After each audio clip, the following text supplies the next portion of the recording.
وہ پتہ نہیں کیا مسئلہ ہے, لبرل لوگ اس سے بہت, جو ملحد لوگ ہیں نا وہ بہت فیور کرتے ہیں اس کو. میں جب جہلم سے ہو کے آیا, ساری دنیا فتح کی مبارکباد دے رہی تھی. ایک بہت مشہور ملحد ہے, میں نام نہیں لیتا اس کا, وہ میرے بارے میں کہتا تھا مفتی طارق مسعود کبھی جہلم نہیں جائے گا.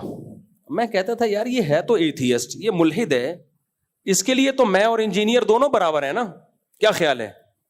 اس کے لیے, اس کے حق میں تو دونوں برابر ہیں, تو یہ اس کو فیور کیوں کر رہا ہے کہ میں نہیں جاؤں گا؟ اچھا میں ہو کے آ گیا تو بھی اس کے فیور میں کلپ ریکارڈ کروایا کہ اس کی پالیسی نہیں ہے کسی سے ملنا. تو مجھے لگا کہ لگتا ہے کوئی آپس میں کنیکشن بولو ملتے ہیں. دونوں ہی اسلام کا بیڑا غرق کر رہے ہیں, ایک بتا کے بیڑا غرق کر رہا ہے اور ایک اسلام کا لیبل لگا کے بیڑا غرق کر رہا ہے کہ تمام مجتہدین اکابر بزرگان دین سے اعتماد ختم کر دو. جب اعتماد ختم ہو جائے گا کہ لوگ بے لگام اونٹ کی طرح ہو جائیں گے, جیسے اونٹ بے لگام ہوتا ہے نا, اس کی کوئی رخ متعین نہیں ہوتا, تو ایسے ہی بے لگام ہو جائیں گے لوگ.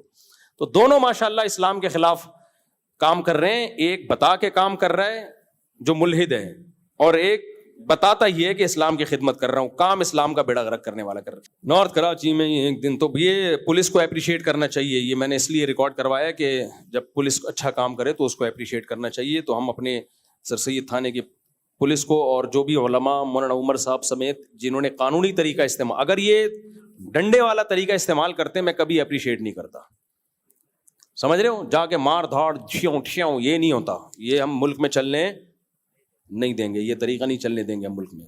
اور جذباتی تقریریں اڑا دو, پھوڑ دو, توڑ دو,